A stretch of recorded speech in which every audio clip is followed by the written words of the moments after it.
आप अगर संग हैं,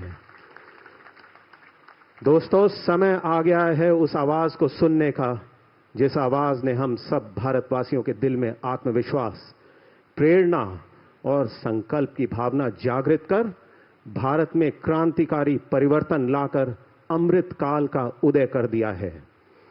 मैं अब विनम्र निवेदन करता हूं माननीय प्रधानमंत्री श्री नरेंद्र मोदी जी से, श्रीमान कृपया सभा को संबोधित करें। देवियों और सज्जनों, जोरदार तालियों के साथ स्वागत कीजिए भारत के प्रधानमंत्री श्री नरेंद्र मोदी।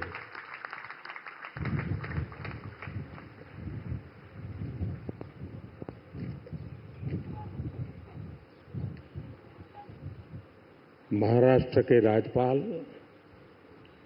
सीपी राधाकृष्णन जी, महाराष्ट्र के लोकप्रिय मुख्यमंत्री देवेंद्र फडणवीस जी, मंत्रिपरिषद के मेरे वरिष्ठ साथी श्रीमान राजनाथ सिंह जी, संजय सेठ जी, महाराष्ट्र के मुख्यमंत्री, उनके साथ आज हमारे दोनों उप मुख्यमंत्री भी हैं, उप मुख्यमंत्री श्रीमान एकनाथ शिंदे जी, Ajit Pawar ji, CDS, CNS, navy के सभी साथी, मझगांव डॉकयार्ड में काम करने वाले सभी साथी, अन्य अतिथिगण, देवी और सज्जनों, 15 जनवरी के दिन को आर्मी डे के रूप में भी मनाया जाता है। देश की रक्षा के लिए अपना जीवन समर्पित करने वाले प्रत्येक जाबाज को मैं नमन करता हूं। मां भारती की रक्षा में जुटे हर वीर वीरांगना को मैं आज के दिन बधाई देता हूं। साथियों, आज भारत की समुद्री विरासत नेवी के गौरवशाली इतिहास और आत्मनिर्भर भारत अभियान के लिए भी बहुत बड़ा दिन है। छत्रपति शिवाजी महाराज ने भारत में नौसेना को नया सामर्थ्य दिया था, नया विजन दिया था। आज उनकी इस पावन धरती पर 21वीं सदी की नेवी को सशक्त करने की तरफ हम एक बहुत बड़ा कदम उठा रहे हैं। ये पहली बार हो रहा है जब एक डिस्ट्रॉयर, एक फ्रिगेट और एक सबमरीन, तीनों को एक साथ कमीशन किया जा रहा है। और सबसे गर्व की बात कि ये तीनों frontline platforms made in India है। मैं भारतीय नौसेना को, इनके निर्माण कार्य से जुड़े सभी साथियों को, इंजीनियर्स को, श्रमिकों को और पूरे देश को बधाई देता हूं। साथियों, आज का एक कार्यक्रम हमारी गौरवशाली धरोहर को भविष्य की आकांक्षाओं से जोड़ता है। लंबी समुद्री यात्राएं,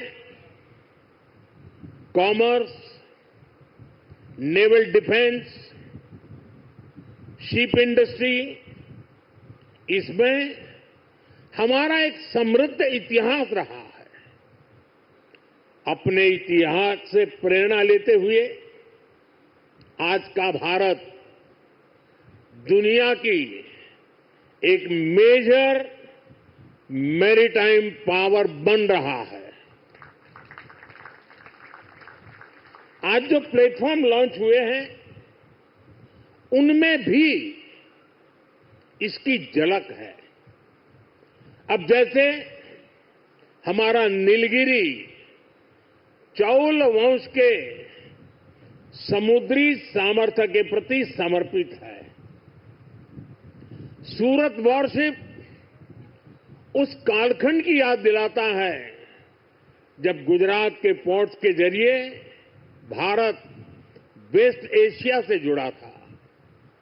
इन दिनों ये दोनों शिप्स, इसके साथ आज बागशीर सबमरीन की कमीशनिंग भी हो रही है। कुछ वर्ष पूर्व मुझे P-75 क्लास की पहली सबमरीन कलवरी की कमीशनिंग में शामिल होने का अवसर मिला था। आज मुझे इस क्लास की 6वीं सबमरीन बागशीर को कमीशन करने का सौभाग्य मिला है। ये नए फ्रंटियर प्लेटफॉर्म भारत की सुरक्षा और प्रगति दोनों को नया सामर्थ्य देंगे। साथियों, आज भारत पूरे विश्व और खासकर ग्लोबल साउथ में एक भरोसेमंद और जिम्मेदार साथी के रूप में पहचाना जा रहा है। भारत विस्तारवाद नहीं, भारत विकासवाद की भावना से काम करता है। भारत ने हमेशा ओपन, सिक्योर, इंक्लूसिव और प्रॉस्परस इंडो पैसिफिक रीजन का समर्थन किया है। इसलिए जब समुद्र से सटे देशों के विकास की बात आई तो भारत ने मंत्र दिया सागर। सागर का मतलब है security and growth for all in the region. हम सागर के विजन के साथ आगे बढ़े। जब भारत के सामने G20 की प्रेसिडेंसी संभालने का दायित्व आया तो दुनिया को हमने मंत्र दिया one earth, one family, one future. जब दुनिया कोरोना से लड़ते हुए पस्त पड़ रही थी तब भारत ने विजन दिया वन अर्थ, वन हेल्थ। हम पूरे विश्व को अपना परिवार मानकर चलते हैं। हम सबका साथ, सबका विकास, उस सिद्धांत पर विश्वास करने वाले लोग हैं और इसलिए इस पूरे क्षेत्र की रक्षा सुरक्षा भी भारत अपना दायित्व समझता है। साथियों, ग्लोबल सिक्योरिटी, इकोनॉमिक्स और जियो पॉलिटिकल डायनेमिक्स को दिशा देने में भारत जैसे मैरीटाइम नेशन की भूमिका बहुत बड़ी होने वाली है। आर्थिक प्रगति और एनर्जी सिक्योरिटी के लिए ये जरूरी है कि ट्रेडिशनल वाटर्स को प्रोटेक्ट किया जाए, टेरिटोरियल वाटर्स को प्रोटेक्ट किया जाए, फ्रीडम ऑफ नेविगेशन को इंश्योर किया जाए और ट्रेड की सप्लाई लाइन और सी रूट्स सुरक्षित हो। हमें आतंकवाद, हथियारों और ड्रग्स की तस्करी में इस पूरे क्षेत्र को बचाकर रखना है। इसलिए आज जरूरी है कि समुद्र को सेफ और प्रॉस्परस बनाने में हम ग्लोबल पार्टनर बने। हम लॉजिस्टिक की एफिशिएंसी बढ़ाने और शिपिंग इंडस्ट्री के लिए काम करें। हम रेयर मिनरल्स, फिश स्टॉक जैसे ओशन रिसोर्सेज का दुरुपयोग रोकने में और इसे मैनेज करने की कैपेसिटी डेवलप करें। हम न्यू शिपिंग रूट्स और सी लेन्स पर अब कम्युनिकेशन को खोजने में इन्वेस्ट करें। मुझे खुशी है कि आज भारत इस दिशा में लगातार कदम उठा रहा है। भारत पूरे इंडियन ओशन रीजन में फर्स्ट रिस्पॉन्डर भी बनकर उभरा है। बीते कुछ महीनों में ही हमारी नौसेना ने सैकड़ों जानें बचाई हैं। हजारों करोड़ रुपए के नेशनल और इंटरनेशनल कार्गो की सुरक्षा की है। इससे दुनिया का भारत पर भरोसा बढ़ा है, आप सबके कारण बढ़ा है और इसलिए मैं आज आप सबका भी अभिनंदन करता हूं। भारतीय नौसेना, कोस्ट गार्ड, उन पर यह लगातार भरोसा बढ़ता जा रहा है। आज आप ही देख रहे हैं, आसियान हो, ऑस्ट्रेलिया हो, गल्फ हो, अफ्रीका के देश हो, सबके साथ आज भारत का आर्थिक सहयोग लगातार मजबूत हो रहा है।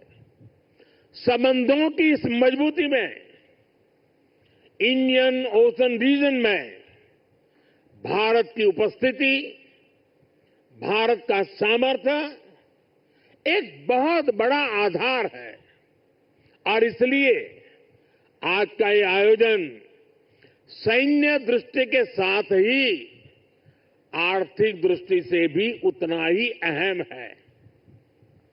साथियों, 21वीं सदी के भारत का सैन्य सामर्थ्य भी अधिक सक्षम हो, आधुनिक हो, ये देश की प्राथमिकताओं में से एक है।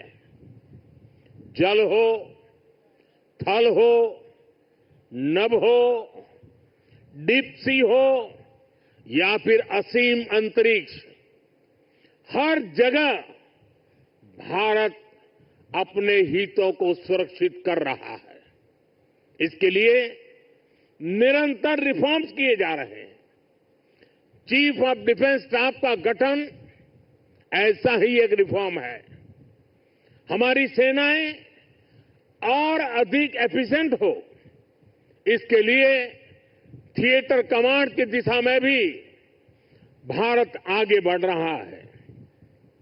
साथियों, पिछले 10 साल में जिस तरह भारत की तीनों सेनाओं ने आत्मनिर्भरता के मंत्र को अपनाया है, वो बहुत ही सराहनीय है। संकट के समय दूसरे देशों पर भारत की निर्भरता कम से कम हो, इस गंभीरता को समझते हुए आप सभी इस काम को आगे बढ़ा रहे हैं, नेतृत्व दे रहे हैं।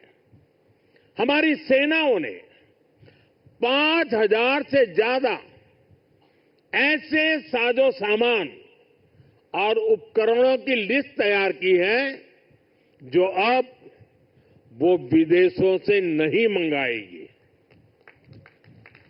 जब भारत का सैनिक भारत में बने साजो सामान के साथ आगे बढ़ता है तो उसका आत्मविश्वास भी कुछ अलग ही होता है। पिछले 10 साल में कर्नाटका में देश की सबसे बड़ी हेलीकॉप्टर बनाने वाली फैक्ट्री शुरू हुई है। सेनाओं के लिए ट्रांसपोर्ट एयरक्राफ्ट बनाने वाली फैक्ट्री शुरू हुई है। तेजस फाइटर प्लेन के भारत की साख को आसमान की नई ऊंचाई पर पहुंचाया है। यूपी और तमिलनाडु में बन रहे डिफेंस कॉरिडोर्स डिफेंस प्रोडक्शन को और गति देने वाले हैं और मुझे खुशी है कि हमारी नेवी ने भी मेक इन इंडिया अभियान का बहुत अधिक विस्तार किया है। इसमें मझगांव डॉकयार्ड के आप सभी साथियों की भी बहुत बड़ी भूमिका है। पिछले 10 साल में नेवी में 33 शिप्स और 7 सबमरीन्स को शामिल किया गया है। इन 40 नेवल वेसल्स में से 39 भारतीय शिपयार्ड में ही बने हैं।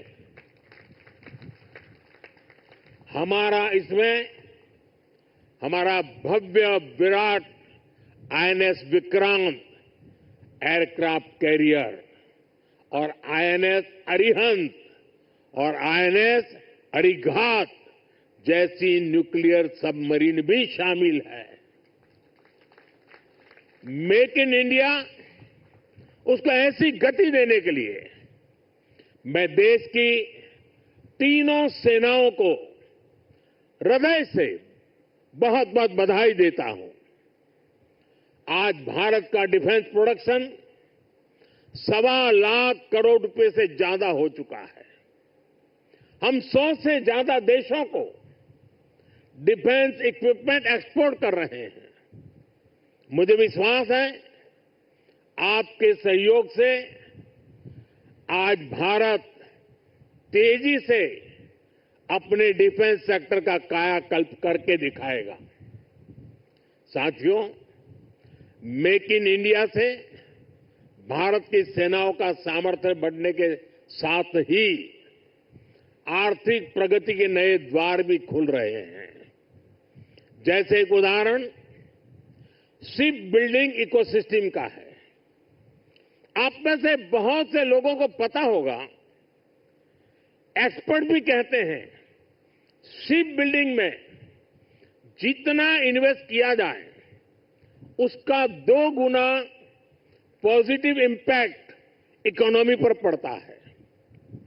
यानी अगर हम शिप बिल्डिंग में 1 रुपये लगाते हैं तो इकोनॉमी में 1 रुपया 82 पैसे के आसपास सर्कुलेशन होता है।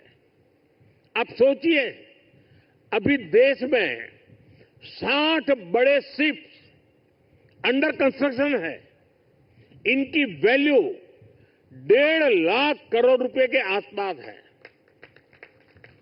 यानी इतना पैसा लगाने से करीब 3 लाख करोड़ रुपए का सर्कुलेशन हमारी इकोनॉमी में होगा। और रोजगार के मामले में तो इसका 6 गुना मल्टीप्लायर इफेक्ट होता है। जहाजों का ज्यादातर सामान, ज्यादातर पार्ट्स देश के एमएसएमई से ही आता है। इसलिए अगर 2000 वर्कर एक जहाज बनाने के काम में लगते हैं तो दूसरी इंडस्ट्री में जो एमएसएमई सप्लायर है उस एमएसएमई सेक्टर में करीब 12,000 रोजगार बनते हैं। साथियों, आज भारत दुनिया की तीसरी बड़ी इकोनॉमी बनने की तरफ तेजी से आगे बढ़ रहा है।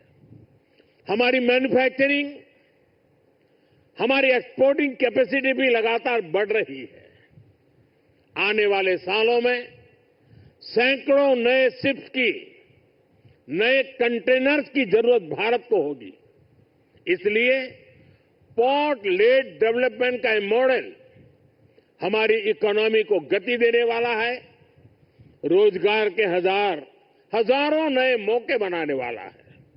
साथियों, इस क्षेत्र में कैसे रोजगार बढ़ रहा है, इसका एक उदाहरण सी फेरर्स की संख्या भी है। 2014 में भारत में सी फेरर्स की संख्या 1.25 लाख से भी कम थी। आज ये 2 गुने से भी अधिक बढ़कर लगभग 3 लाख तक पहुंच चुकी है। आज भारत सी फेरर्स की संख्या में विश्व में टॉप 5 में आ गया है। साथियों, हमारी सरकार का तीसरा कार्यकाल अनेक बड़े निर्णयों के साथ शुरू हुआ है। तेज गति से हमने नई नीतियां बनाई हैं, देश की जरूरतों को देखते हुए नए कार्य शुरू किए हैं। देश के हर कोने, हर सेक्टर का विकास हो, इस लक्ष्य के साथ हम चल रहे हैं। पोर्ट सेक्टर का विस्तार भी इसका ही हिस्सा है।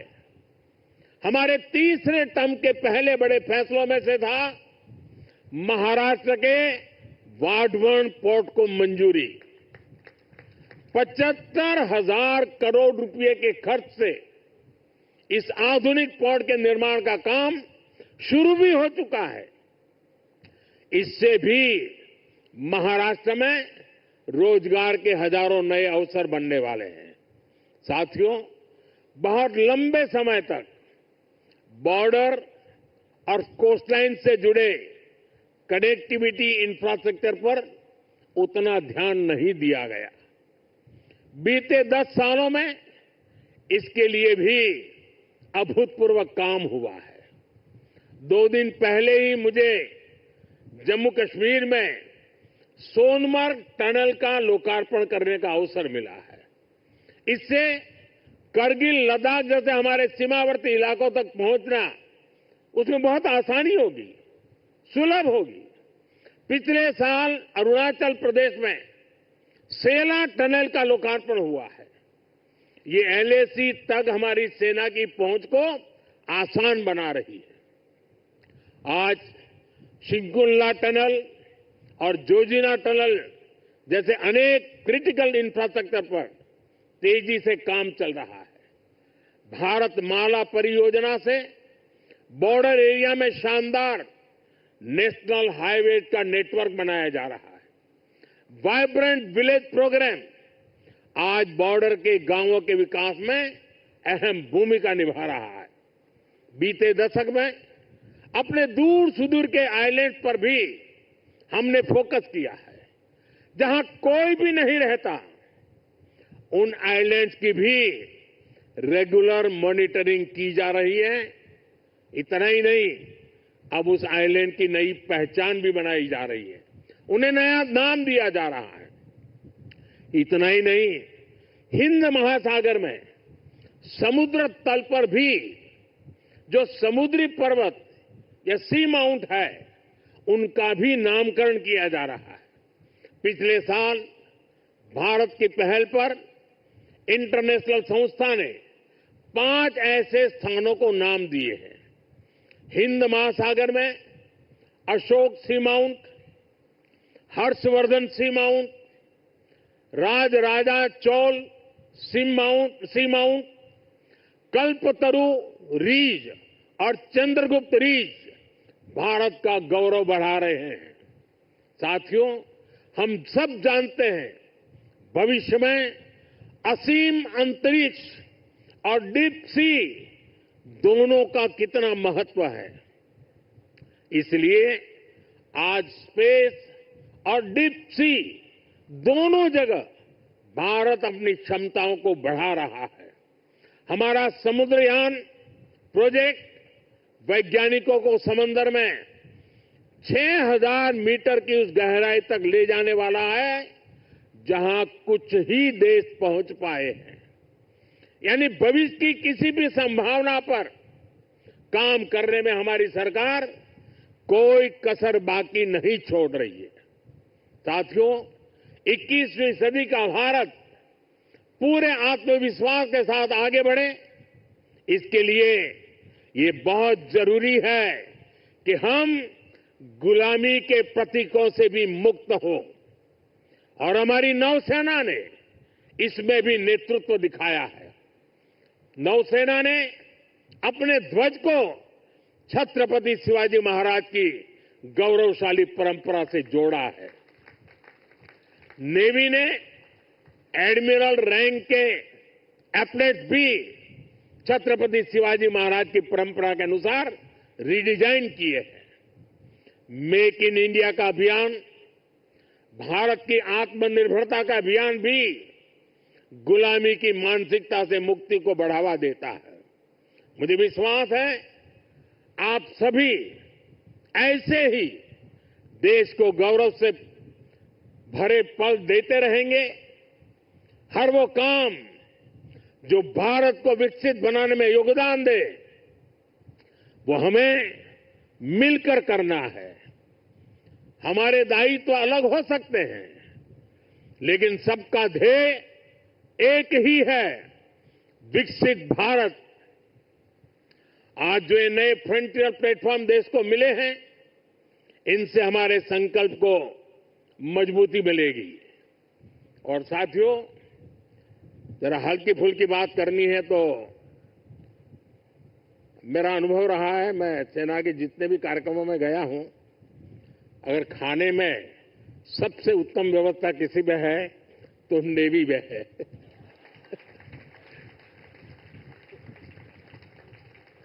विविधताओं से भरपूर।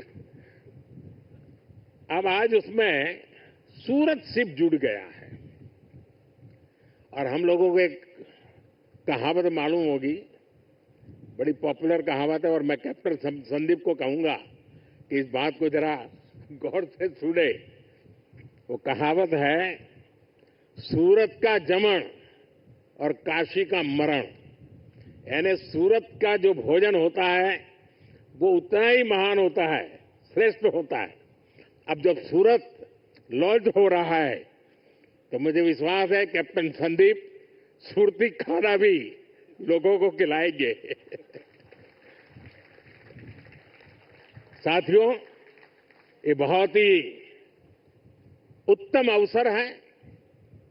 पूरा देश आपको शुभकामनाएं दे रहा है, पूरा देश गौरव से भर रहा है, और इसीलिए एक नए विश्वास के साथ, नए उमंग और उत्साह के साथ, नए संकल्प के साथ विकसित भारत के संकल्प को पूर्ण करने के लिए हम पूरे सामर्थ्य से जुड़े। आज के इस अवसर पर इन तीनों महत्वपूर्ण कदम के लिए, महत्वपूर्ण सौगात के लिए आप सबको बधाई देते हुए मैं मेरी वाणी को विराम देता हूं। आप सबको बहुत बहुत शुभकामनाएं। पूरी ताकत से मेरे साथ बोलिए, भारत माता की। कम से कम इस कार्यक्रम में वो आवाज सबसे ज्यादा गूंजनी चाहिए। भारत माता की, भारत माता की, भारत माता की। बहुत बहुत धन्यवाद।